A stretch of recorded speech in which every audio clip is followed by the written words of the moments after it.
Très bien, donc maintenant je vais passer la parole à Pablo Ginsen, alors qui lui aussi est physicien, spécialiste de modélisation des systèmes complexes, excusez du peu aussi, mais si j'ai bien compris, un peu transfuge qui s'intéresse maintenant aux sciences sociales, puisque le sujet de votre conférence, alors, encore qu'il est un peu énigmatique, du plat de spaghetti à l'économie, la complexité du monde. Donc, je vous laisse expliquer le sens de ce titre, et puis on en cause tout de suite, ensuite. Non, peut-être là. Ça suffit. Je veux bien si je peux utiliser ça. Bonsoir à toutes et à tous. Oui. Alors, qu'est-ce que c'est donc pour les physiciens, qu'est-ce qu'un système complexe? Et là, je reprends une définition qui est donnée par un physicien d'ici, qui s'appelle Alain Barra. Je ne sais pas s'il est, il est peut-être dans la salle, voilà, et qui a dit un système complexe, c'est quelque chose qui est constitué d'un grand nombre d'éléments qui interagissent sans coordination centrale et mènent spontanément à l'émergence de structures stables. Alors bon, c'est une définition qui plaît bien aux physiciens, et alors j'ai essayé quand même de vous en donner une illustration simple, meilleure que le plat de spaghetti, et une qui est souvent prise par les physiciens, c'est celle-ci. Donc vous avez vu, c'est un peu la saison en plus. On peut s'en passer. Donc vous voyez ici donc des vols des tourneaux. Et donc, vous voyez que vous avez un grand nombre d'entités, les oiseaux, qui, on pourrait dire, enfin ici, forment des structures stables au sens où ça forme ces nuages, là, vous voyez, qui ont des formes qui évoluent dans le temps, des formes dynamiques, des structures émergentes. Et en fait, les physiciens ont regardé ces structures-là. Ils ont fait des vidéos à 3 dimensions pour suivre le mouvement de chacun des oiseaux. Donc, il y a vraiment un travail empirique très, très soigné et très, très long. Et ils ont montré qu'on pouvait en fait reproduire ces structures-là, c'est-à-dire ces nuages qui se déforment et qui restent, vous voyez, comme un tout au cours du temps. On n'avait pas besoin d'imaginer qu'il y avait un chef qui disait aux autres oiseaux, venez, vous me suivez et on va faire une structure comme ça. Et ils n'avaient pas besoin de supposer non plus que les oiseaux avaient des capacités cognitives très, très élevées pour dire, OK, on va rester en nuage et donc je regarde où sont tous les autres et je suis le mouvement du nuage. En fait, ce qui est joli dans le travail qui a été fait, c'est qu'on peut faire un modèle très simple, que je ne vais pas détailler ici, mais où chaque oiseau, la seule chose qu'il fait, c'est regarder ses 7 plus proches voisins, voir dans quelle direction ils volent, et en gros voler dans la même direction en restant proche d'eux, mais pas en leur rentrant dedans, quoi. Okay, donc on peut faire un petit algorithme en 3 lignes, en gros, qui satisfait ça. Et si vous faites ça, vous pouvez faire des simulations avec des entités qui seraient comme des oiseaux virtuels, et vous arrivez à reproduire dans un très bon détail, en fait, l'essentiel de ces mouvements-là. Okay, donc c'est ça, l'approche de la physique, c'est, en gros, j'essaye de... Alors, hop, je crois que c'est là. Voilà. Donc j'arrive à expliquer, c'est ce que les physiciens appellent expliquer, c'est-à-dire ramener un phénomène empirique à un modèle. Et ici, l'idée, c'est de vraiment montrer que ces structures complexes qui émergent, parce que ces nuages, vous avez vu, ça a des dynamiques complexes, ça va dans un sens, dans un autre, etc. Et on peut les expliquer avec disons, l'interaction relativement simple d'entités. Alors, j'en viens au plat de spaghetti, là, dont on a discuté, et en fait, c'est un peu les organisateurs m'ont plus ou moins demandé de mettre les plats de spaghetti dans le titre, en fait. Alors que, et en fait, d'où est-ce que ça vient? Ça vient d'un peu un malentendu, parce que la page Wikipédia, si vous allez sur la page Wikipédia de complexité, vous allez voir qu'un des exemples qui est donné, donc on donne la définition d'Alain, là, de mon collègue, mais on donne aussi l'exemple du plat de spaghetti en me citant moi, alors qu'en fait moi je n'ai jamais dit ça. Alors c'est un peu ambigu, c'est pas tout à fait faux ce que dit Wikipédia, mais si on le lit un peu vite, on a l'impression que c'est moi qui ai donné cet exemple-là, alors qu'en fait c'est pas du tout vrai. Mais bon, du coup je me suis senti un peu obligé de reprendre l'exemple, alors qu'en fait un plat de spaghetti c'est pas très complexe, puisque soit les spaghettis sont totalement collés et à ce moment-là bon c'est trivial, soit ils sont pas collés et à ce moment-là vous pouvez quand même en tirer un par un, donc c'est pas, il y a pas, vous voyez, on a une structure stable, mais qui n'est pas très complexe ni très intéressante. Alors, mais ça me permet quand même de faire le lien avec la deuxième partie de l'exposé, parce que des physiciens aussi se sont dit, bah tiens, puisqu'on est arrivé, on a eu des succès à expliquer l'émergence de ces structures stables pour les oiseaux, mais aussi pour les fourmis, pour les abeilles, il y a pas mal d'exemples, y compris aussi dans certains cas pour les entités étant des individus, pour par exemple les phénomènes de foule et de piétons. Donc il y a vraiment des physiciens qui travaillent là-dessus et des bureaux d'études. Maintenant, c'est devenu vraiment quelque chose d'assez standard. Par exemple, si vous essayez de designer un stade de foot ou une gare où vous avez des dizaines de milliers de personnes qui vont passer tous les jours, et bien à ce moment-là, au lieu de faire la gare et puis mettre les portes et regarder par où ça passe, donc c'est un peu coûteux comme pour faire des tests, donc vous pouvez faire des petits modèles où vous avez des individus, un peu comme des robots, qui suivent des règles simples et qui font émerger des mouvements collectifs aussi. Et donc, c'est un peu comme des nuées, pas des tourneaux, mais d'humains, et c'est assez utile, en fait, pour imaginer des espaces publics. Mais des physiciens ont commencé à essayer d'aller plus loin, parce que vous avez vu que certains physiciens n'ont pas peur de s'éloigner très loin de leur base de compétences. Et donc, ils se sont dit, bah, est-ce qu'on ne pourrait pas aussi imaginer la société comme un système complexe émergent de l'interaction entre individus? Et ils prennent souvent l'exemple de Wikipédia, d'ailleurs, donc voilà, qui est un des exemples. Voilà, les gens, de manière un peu non coordonnée, c'est-à-dire qu'il n'y a pas vraiment une coordination centrale, même s'il y a des règles, et on arrive à des savoirs relativement stables. Donc voilà, c'est un des exemples qui est donné. Mais il y en a bien d'autres, en fait, et je vais vous donner un exemple d'un collègue qui est une des stars des systèmes complexes, s'appelle Barabasi, avec qui j'ai travaillé il y a très longtemps, quand j'étais aux États-Unis. Et dans un des articles dans Nature, donc assez bien coté, on va dire, c'était un truc où il regardait, un des premiers exemples où il regardait les mouvements des gens avec les téléphones portables. Il disait, en fait, ce qu'on veut, nous, physiciens, c'est comprendre les mécanismes sociaux. Quels sont les mécanismes sociaux pour permettre l'auto-optimisation de la société dans son ensemble? Alors, je n'ai même pas réussi à comprendre ce que ça peut vouloir dire exactement, l'auto-optimisation de la société dans son ensemble, mais en tout cas, il y a cette idée-là, et dans pas mal d'articles, on va revenir à un regard par des entités simples, et on va essayer de faire émerger des structures sociales et la société. Alors, ce que je vais vous montrer ici, c'est que l'approche complexe, on va dire, des physiciens, qui est très bien adaptée pour les nuées des tourneaux et pour plein de problèmes, se heurte vraiment à des limites très fortes dès qu'on passe à des étages de complexité plus grandes. Et à ce moment-là, cette approche-là, non seulement est limitée, mais elle est biaisée et elle est, disons, politiquement orientée. Alors, qu'est-ce que ça veut dire? Ça peut choquer de dire, mais comment les physiciens ont un regard quand même mathématique et neutre? Comment est-ce qu'on peut arriver à des choses orientées politiquement? Alors, bon, si on va sur la société, ce n'est pas si étonnant que ça, finalement. Alors, pour comprendre d'où ça vient, cette histoire-là, eh bien, il faut commencer par l'histoire. Et si vous regardez la branche de la physique qui traite de ces systèmes-là, par exemple, mon collègue Alain Barra est ce qu'on appelle un physicien, donc il travaille en physique statistique. Ça, c'est le sous-domaine de la physique qui travaille sur les systèmes complexes. Et la physique statistique est née quand? Mais elle est née au 19e, quand Maxwell, qui était un des grands noms de la physique du 19e, qui fait toutes les équations de l'électromagnétisme, etc., il essayait d'expliquer les propriétés d'un gaz en partant des propriétés des atomes, qui à l'époque étaient des entités encore hypothétiques. Et donc, lui, il est arrivé le premier à faire en fait le lien entre les propriétés des atomes et les gaz parfaits, on va dire les gaz simples.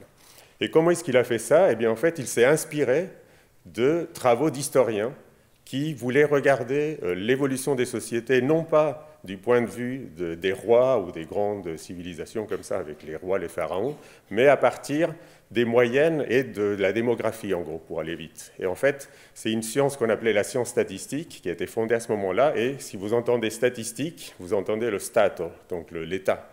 Et en fait, c'est une science qui est venue pour, en gros, faire des maths, pour faire de la logistique avec les données que l'État commençait à recueillir. Les États étaient de plus en plus puissants, centralisés, ils obtenaient de plus en plus de données sur leurs habitants, et avec ça, ils arrivaient à faire, disons, à manager leur population pour aller vite. Et Maxwell s'inspire de cette approche-là pour dire, au lieu de regarder les atomes un par un et de suivre avec les équations de Newton, ce que tout le monde faisait à l'époque, moi je vais plutôt faire comme les historiens, je vais essayer de calculer des moyennes, des choses comme ça, et ça a donné, c'est ça qui lui a permis en fait de passer des atomes au gaz. Et vous voyez que c'est un exemple aussi d'interdisciplinarité où c'est les sciences sociales qui ont permis à la physique d'avancer. Bien, alors, et donc, vous voyez que la physique statistique a cette origine-là, en gros, de management des populations par un État. Et donc, ça explique, je pense, deux caractéristiques essentielles de la physique. Un, c'est que la physique des systèmes complexes, quand elle essaye de voir la société encore, eh bien, c'est qu'elle voit les entités de l'extérieur, quelque part. Vous voyez, quand je regarde les étourneaux, que je regarde les fourmis, j'ai une position un peu surplombante, je regarde ces 10 entités-là, et je vois de l'extérieur, mais quand je parle de systèmes sociaux, en fait, a priori, je suis dans la société, mais quelle est l'entité qui a envie de voir la société par-dessus et de l'extérieur? C'est un État, c'est un gouvernement, c'est un centre de calcul, diraient les sociologues des sciences. Et ça rappelle évidemment ce livre qui est très intéressant que j'ai cité ici, See Like a State, de James Scott, qui a été traduit récemment, donc vous pouvez vous le procurer, mais le titre en français est moins intéressant pour moi que le titre en anglais qui dit voilà comment on voit un État, et en gros les physiciens, de par leur histoire, voient comme un État, si vous voulez. C'est ça un des points.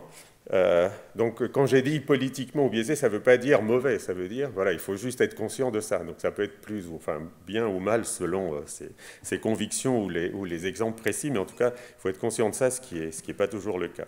Donc ça, c'est la première chose, donc une vue de l'extérieur. Et la deuxième chose, c'est que les physiciens considèrent que ces systèmes sont constitués de parties simples, parce que, vous voyez, comme dans le cas des étourneaux, je vous ai donné des règles simples, et les physiciens ont besoin de ça pour pouvoir faire des calculs, sinon ce n'est pas de la physique.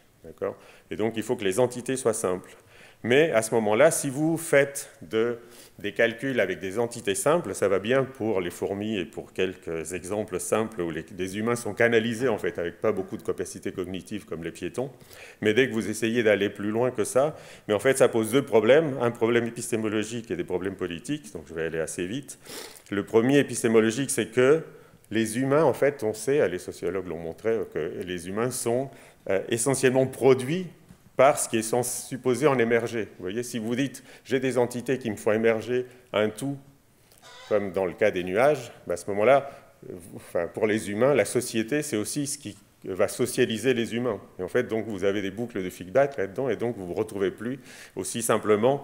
Voilà, les humains, vous ne pouvez pas supposer qu'ils naissent déjà adultes, quelque part. C'est à ça le problème des approches individualistes. C'est comme si on était déjà né adulte avec toutes nos caractéristiques, alors qu'en fait, on est du temps condensé encore, comme disait Simondon, ce qui est beaucoup plus intéressant comme approche. Et donc ça, c'est un travail qu'on a fait avec des sociologues, donc j'ai mis ici en bas, là, il y a aussi la traduction en français, où plutôt que de dire, comme disent les physiciens, pour les entités simples, le vol des tourneaux, le tout est plus grand que les parties, ça c'est un des mantras, on va dire, des systèmes complexes, le tout est plus grand que les parties, parce que vous voyez, ces nuages-là, aucun oiseau ne peut ni l'imaginer, ni vraiment le contrôler. Pour les humains qui sont, eux, beaucoup plus complexes et qui sont en boucle de feedback avec, en gros, leurs associations, c'est plutôt l'inverse qu'il faudrait dire, c'est que le tout est plus petit que les parties, mais on y reviendra si vous avez des questions. Donc ça, c'est plutôt un côté épistémologique, c'est pas très adapté aux humains. Et un côté politique, c'est, mais en fait, si vous supposez que vos agents sont simples, et donc vous supposez qu'ils sont incapables de comprendre et de maîtriser les phénomènes collectifs auxquels seuls les modélisateurs ont accès, en fait. D'accord ? Vous êtes en position de Dieu, vous voyez les humains s'agiter, faire des nuages, etc.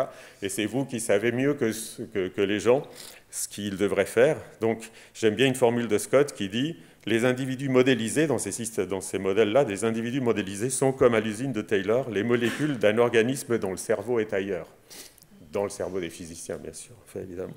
Ce qui est assez satisfaisant, évidemment, mais ce qui est quand même pose un problème politique. Et vous voyez, on suppose en fait que dans ces phénomènes collectifs, la dynamique du changement vient de l'extérieur de la situation plutôt que des réflexions de la créativité des acteurs. Les acteurs n'ont pas de créativité puisqu'ils sont simples. Voilà, donc ça c'est deux caractéristiques. Et on retrouve en fait, si vous regardez ici la formule de Barabasi là, avec... en gros, l'auto-optimisation de la société dans son ensemble. Pardon, je suis un peu enrhumé. L'idée que les structures qui émergent spontanément, ça m'a frappé, en fait, si vous regardez les formules d'un économiste qui s'appelle Friedrich Hayek, bon, je ne le présente pas ici, mais qui est très connu des économistes, entre autres, il dit en fait que l'économie de marché génère un ordre spontané, donc il y a un peu la même idée, une répartition des ressources plus efficace que celle créée par n'importe quel dessin, quelle planification. Et en fait, il dit, voilà, pour organiser la société, il faut laisser les gens libres et ils vont spontanément, alors enfin, tout ça, ça ne tient vraiment pas la route, mais je vous dis ça a son point de vue, ils vont générer spontanément des structures efficaces, un peu comme dans l'évolution darwinienne, sauf que ça ne s'applique pas du tout, l'évolution darwinienne à la société, il y a vraiment beaucoup de problèmes à faire ça. Et il dit, voilà, en gros, les humains, spontanément, ont créé des structures sociales qui s'appellent les marchés, et c'est les marchés, en fait, qui nous permettent de cette émergence spontanée, d'avoir un ordre spontané qui est meilleur que tout ce qu'on pourrait imaginer, parce que la société est trop complexe pour nous. Nous sommes des entités trop bêtes pour penser la société, et donc on doit se soumettre, c'est la phrase suivante, c'est la soumission des hommes aux forces impersonnelles du marché qui, dans le passé, a rendu possible la croissance d'une civilisation qui, sans cela, n'aurait pu se développer.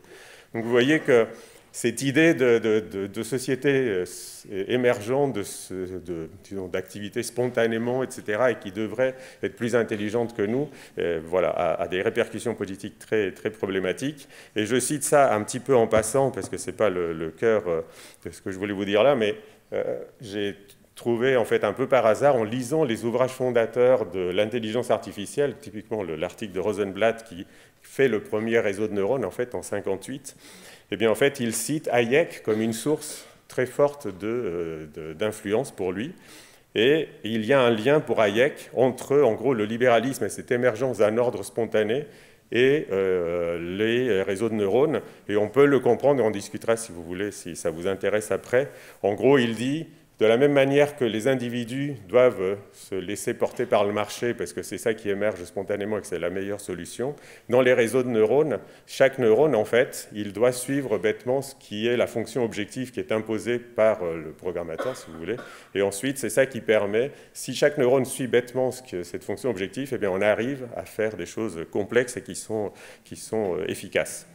Bon, je suis obligé de passer un peu plus vite, donc je fais de la pub si ça vous intéresse. Donc j'ai essayé de regarder ça de manière plus détaillée. Et en fait, on pourrait dire que quelque part, Hayek, il construit une autre IA, donc pas l'intelligence artificielle, mais une ignorance artificielle des humains pour justifier la mainmise des marchés, en fait. D'accord ? Et donc, juste un mot, c'est vraiment dangereux si on fait des approches sur la société, de considérer les humains comme des entités simples. Okay ? Voilà. Et donc, j'ai presque fini, il me reste combien de temps ? 7 minutes. Oh, bon, d'accord. Non, mais je vais finir quand même à plus tôt. Mais... Donc, je vous propose, jusqu'ici j'ai essentiellement critiqué, mais je voudrais quand même proposer du coup, bon, qu'est-ce que ça serait une vision complexe, vraiment, qu'est-ce qu'on pourrait imaginer ? Eh bien, je vous recommande peut-être un bouquin, je ne pense pas qu'il ait été traduit en français celui-là, mais Donella Meadows. Donc Donella Meadows, c'est la première autrice d'un livre qui est très célèbre, donc The Limits to Growth, donc les limites haltes à la croissance, je crois que c'était le titre, que ça a été traduit comme ça. Donc c'est un bouquin de 72 qui se lit très bien aujourd'hui, je le recommande toujours. C'est vraiment, c'est assez impressionnant la manière dont ils disent en gros tout ce qui est arrivé depuis. Et c'est aussi déprimant, évidemment, de voir qu'on le savait déjà depuis 50 ans et qu'on n'a pas fait grand-chose. Mais au-delà de ça, elle a aussi un petit bouquin d'introduction à penser en système. Et c'est assez intéressant, voilà, sa vision des systèmes complexes. Et une des citations qu'elle donne, c'est, voilà, je n'ai jamais vu de problème, aussi complexe soit-il, qui, lorsqu'il est examiné de la bonne manière, ne devienne pas encore plus complexe. Ça, j'aime bien. C'est un truc qui dit, voilà, ça c'est de la vraie complexité, en fait. Dès que vous dites qu'un système complexe est simple, en fait, c'est qu'il n'était pas complexe. Voilà, je pense que c'est pas de la vraie complexité.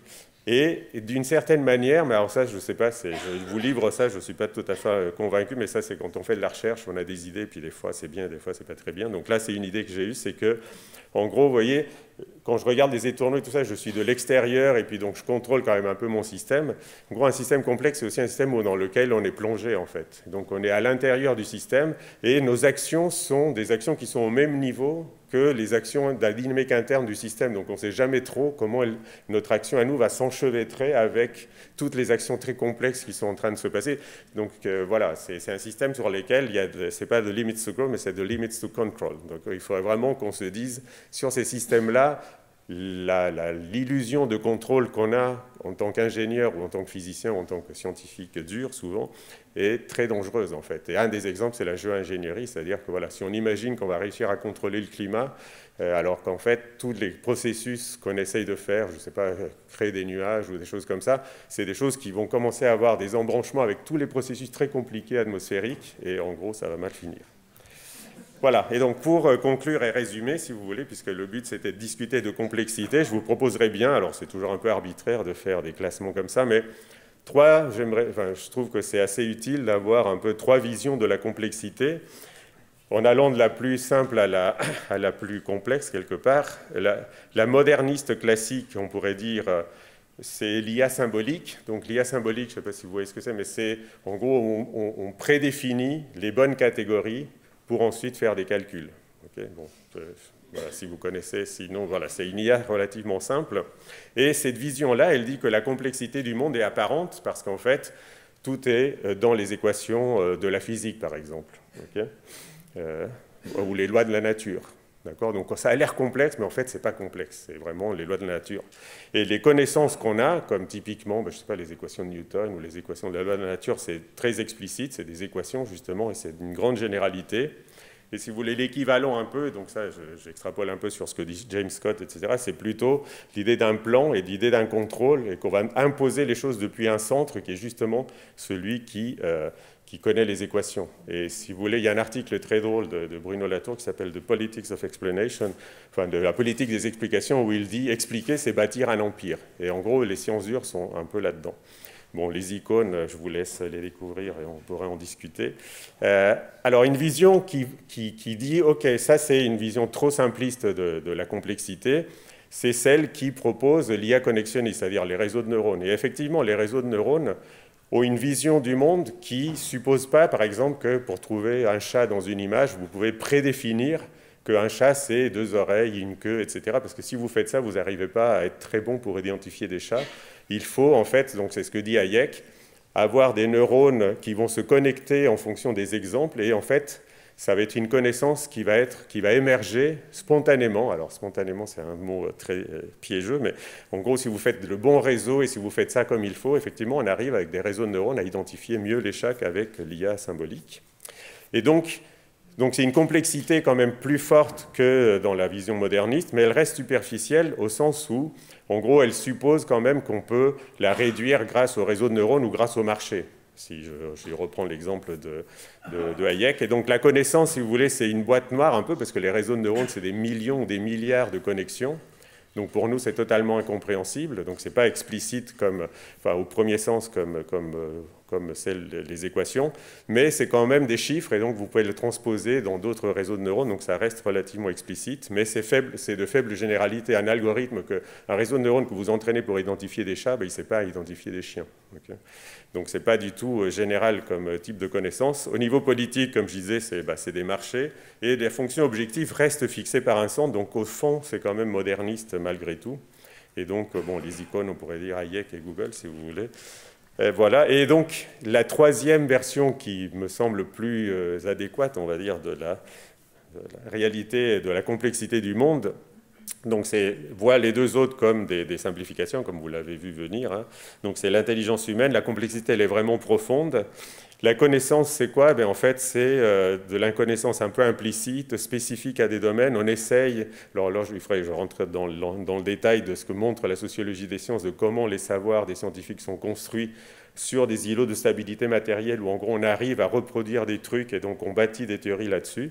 Donc voilà, il y a toute une vision réaliste des sciences en train de se faire, de la recherche. Et au point de vue politique, et là je pense que je vais faire la transition avec Barbara qui va me suivre, c'est le libéralisme mais radical, le libéralisme de Dewey, donc où la politique est un processus expérimental, où il faut toujours recommencer, il n'y a pas de grande généralité comme ça.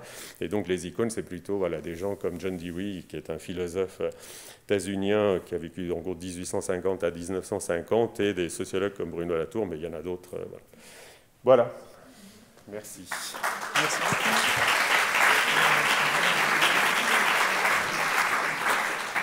Merci beaucoup, Pablo. Je commence donc par mes propres questions et je vous passe aussitôt la parole. Bon, c'est un beau métier de celui de physicien. Moi, je m'interroge quand même. Effectivement, j'ai compris que nous n'étions pas des étourneaux. Donc, pour se rassembler en tant qu'être humain, pour faire une société, c'est un peu plus complexe. C'est-à-dire, si on est là ce soir, par exemple, il a fallu que Jacques Serrano ait l'idée de convoquer, d'organiser une réunion, de publier, de nous contacter, nous, de faire venir des conférenciers. Bref, une société humaine. Ce mode-là n'a rien à voir, évidemment, avec une organisation spontanée d'individus qui se seraient retrouvés dans cette salle ce soir et qui, d'un coup, ensuite partiraient de façon éphémère. Et donc, du coup, pour penser la société, il y a plein d'autres modèles que celui qui a été celui des physiciens qui, effectivement, ont eu une influence sur la microéconomie et un ultralibéralisme qui pensait que toute la société peut être faite à partir d'interactions entre atomes rationnels qui interagissent les uns sur les autres. Parmi les économistes, moi je parle de mon point de vue de sciences sociales, mais rien que chez les économistes, la vision de Keynes, c'est celui d'un circuit. Monsieur Schumpeter, Philippe Aghion, notre dernier prix Nobel d'économie, lui, il a encore une autre vision qui est presque darwinienne, celle de destruction créatrice. Eh bien, il y a des innovateurs, il y a des prédateurs, il crée et en même temps il détruit les anciens ordres et en crée de nouveaux. Marx, c'est encore un autre modèle, mal interprété souvent, parce qu'on le voit souvent comme un grand système qu'on appelle le système capitalisme, en tout cas, qui a l'avantage de mettre en avant les classes sociales, le pouvoir, ces choses-là. Donc ma question est très simple, c'est si le modèle que vous avez présenté ne fonctionne pas, pourquoi pas se tourner vers tous les autres modèles qu'on prouve des sciences sociales pour penser une organisation humaine? Oui, je ne pense pas avoir Enfin, je pense que ça marche. Ah oui. Je ne crois pas avoir... je crois même avoir beaucoup critiqué l'idée que les physiciens étaient pertinents pour parler d'organisation sociale, en fait. Donc, ouais, mais disons, comme j'ai été invité en tant que physicien et que je ne suis pas sociologue, mais effectivement, pour parler de complexité humaine, il vaut mieux inviter des sociologues. Mais il se trouve, oui, mais alors qu'il y en a une qui va me suivre, donc on va lui poser la question. Oui, mais c'est un difficile métier, ça veut dire que ça revient... votre travail revient à critiquer un modèle auquel personne ne croit. C'est-à-dire, si vous regardez le nombre de publications qui est faite par les physiciens dans des revues de physique, ou ailleurs, disons, de ce type de modélisation, et pas que des physiciens. Quand vous voyez certains économistes faire beaucoup de modèles quantitatifs, et donc qui, en gros, sont très prescriptifs aussi, en fait. Donc, c'est un peu la même lignée, quand même, quelque part. Les économistes ont souvent eu des envies de physique depuis très longtemps, en fait, c'est bon, d'équations, etc. Et donc, si vous voulez, ma critique, elle va au-delà de ce que, disons, de cette approche des physiciens qui reste marginale en physique. Je suis bien d'accord avec vous, même si elle existe, je pourrais donner d'autres exemples, mais peut-être qu'elle est effectivement plus à prendre comme, attention, quand on fait, quand on a cette vision moderniste classique de la société, c'est-à-dire qu'on n'appréhende pas sa complexité, mais en fait, on s'expose à être trop simpliste, et peut-être c'est les économistes qui seraient le plus visés dans l'histoire, effectivement. Parce que quand on regarde l'économie, souvent, en fait, c'est des agents rationnels qui maximisent leur utilité, etc. Et donc, c'est pareil, c'est des entités relativement simples, puisqu'elles sont caractérisées par peu de dimensions, en fait, et qui font émerger des choses. Mais bon, voilà. D'accord. Très bien. Alors, je vais vous passer la parole et peut-être le micro. Donc, il y a une question ici. Et là-bas, au fond. Merci beaucoup tout d'abord pour avoir mis la complexité dans les rails d'une certaine rigueur conceptuelle. On vous remercie beaucoup. Entre le bavardage et les sérieux, il y a 15 jours, justement, l'équipe de Giorgio Parisi à Rome, c'est lui qui a élaboré les fonctions du vol des tourneaux, entre autres, ils ont publié justement un article sur la complexité des spaghettis cacio e pepe, qui est un phénomène romain tout autant que le... Oui, je l'ai lu et j'ai même suivi la recette, je l'ai faite. Voilà, je l'ai faite. Ils ont eu le prix Ig Nobel, c'est pour ça que ça a été connu. Là. Oui, c'est ça. En fait, c'est vraiment le milieu romain qui inspire la complexité, comme les vols des tourneaux et choses comme ça. Au-delà de ça, je voulais vous demander, qu'est-ce que vous entendez comme complexité, vision palpitante de la complexité, et qu'est-ce que ça signifie complexité profonde, au sens de la strong emergence, des choses d'engagement de nature ontologique ou c'est autre chose? Oui, c'est... Alors, c'est difficile, effectivement. Alors, moi, disons, j'ai des images, voilà, ça me vient un peu. Moi, j'adore, par exemple, me mettre au bord d'un des ponts de Lyon, parce que je viens de Lyon, en fait, et un pont où, en fait, je pense que le Rhône, enfin, le lit du Rhône remonte, et donc, la vitesse est plus grande là, du Rhône, et en fait, ça fait des tourbillons et des trucs totalement imprévisibles. Enfin, oui, la turbulence, on sait que c'est chaotique, c'est imprévisible. Et en fait, souvent, je me mets au-dessus des piles du pont et je regarde, et ça me fait penser, alors on ne voit pas très bien là sur l'image, mais enfin, c'est ce qui est en bas, là. En gros, un monde qui est, voilà, vous imaginez bien, en fait, fluide, qui, voilà, il y a des structures quand même qui se forment, qui durent un certain temps, et puis qui ensuite s'évanouissent, etc. Donc voilà, c'est un peu ça, cette image qui me parle. Après, l'ontologie est une science très spéculative, on le sait tous, donc voilà, c'est plus des intuitions ou des ressentis, et c'est plutôt, on va dire, des limites que je pose. Alors j'ai peut-être l'esprit un peu trop critique, mais effectivement, à chaque fois que je vois des modélisations positives, j'essaye de chercher ce qui manque là-dedans. Donc c'est peut-être une tournure d'esprit, effectivement. Donc bon, c'est peut-être ça la vraie réponse, en fait. Une question.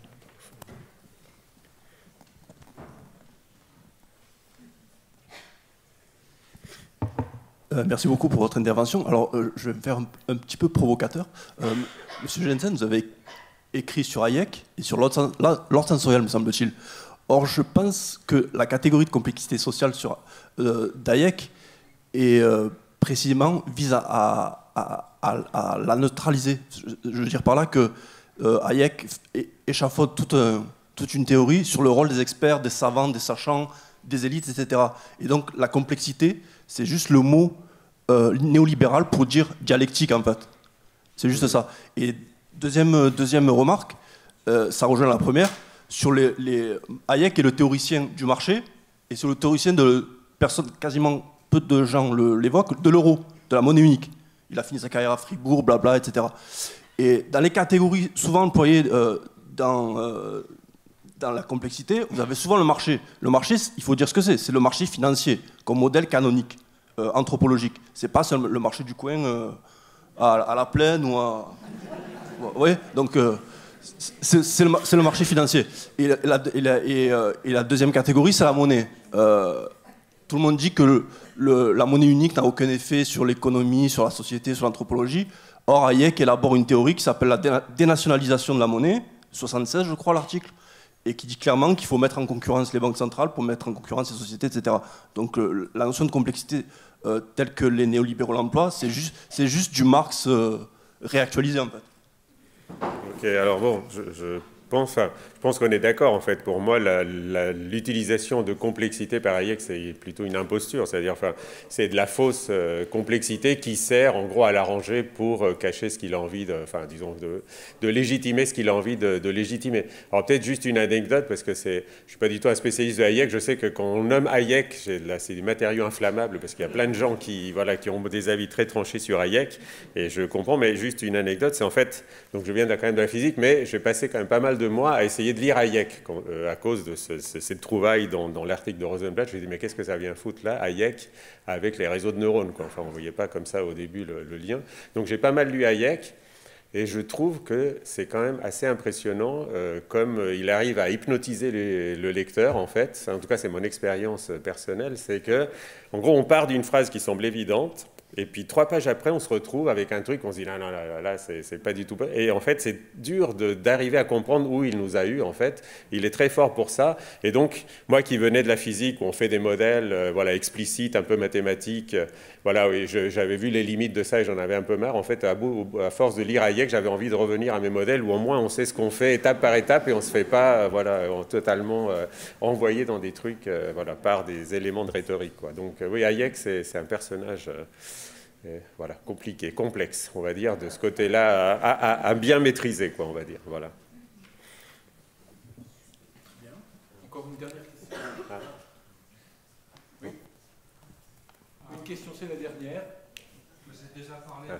Il y a quelqu'un là-bas. Ok, ouais. d'accord. Très bien.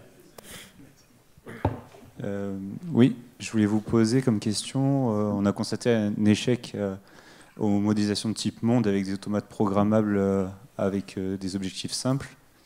est-ce que, de votre avis, vous pensez qu'en remplaçant justement des objectifs sur ces automates programmables par des IA, ne serait-ce que complexionniste, est-ce que vous pensez qu'il y a une possibilité d'arriver à des meilleurs modèles à l'échelle peut-être nation ou cité pour expliquer ou tailler une trajectoire dans la direction de nos sociétés?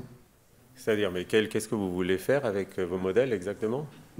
L'idée, c'est des modèles qui sont sortis jusqu'à présent, regarder au niveau des flux de population, des directions, des évolutions des sociétés, les modèles monde ou world qui sont sortis, Ah oui. et regarder un petit peu si l'IA derrière peut essayer d'améliorer ou c'est toujours peine perdue selon votre avis. Ouais, moi, j'ai plutôt envie de dire que ces modèles monde, c'est OK tant qu'on veut faire des ordres de grandeur, quoi. C'est-à-dire du style, moi j'aime bien, par exemple, si on se dit, tiens, si on diminuait tous de 90% notre consommation de viande au niveau global, quel effet ça a en fait? Est-ce que c'est suffisant? Est-ce que c'est juste peanuts? Est-ce que c'est donc... Et ça, faire des petits modèles qui donnent des ordres de grandeur pour ce genre de questions-là, ça j'y crois et c'est intéressant, c'est de la logistique, on sait à peu près, alors c'est compliqué quand même à faire, hein, mais bon... Là, je vois. Des modèles qui seraient vraiment prédictifs, ça, vraiment, que ce soit de l'IA ou pas, bon, j'ai passé pas mal de temps à essayer, quand j'écrivais le bouquin là, sur pourquoi la société ne se laisse pas mettre en équation, à essayer de faire une zoologie de tous les modèles qui avaient été faits. Et en gros, je n'ai jamais trouvé un modèle qui fasse mieux que demain, c'est comme aujourd'hui, en fait. Et ça, notamment, je cite juste cet exemple-là, c'est, vous savez, vous avez des modèles faits par les économistes de l'INSEE, de l'OCDE, du FMI, etc., sur la croissance économique, d'accord? C'est vraiment le mantra, c'est voilà, quelle va être la croissance l'année prochaine? Il y a des modèles super compliqués, des centaines de personnes qui vont être... Et ça vient du FMI lui-même, hein, comme quoi, enfin, voilà, les économistes sont aussi capables quand même d'avoir un esprit critique. Ils ont fait des statistiques, enfin, ils ont regardé rétrospectivement, est-ce que les prévisions qu'ils avaient faites dans le passé, de la croissance qui à l'époque était future, est meilleure que le modèle suivant. L'année prochaine, la croissance sera la même que cette année. Eh bien, c'est pas mieux, en fait. C'est à peu près du même niveau. Donc, vous voyez que, bon, IA ou pas IA, voilà, c'est la société, voilà, elle ne se laisse pas mettre en équation, même en IA, quoi. Voilà. Merci.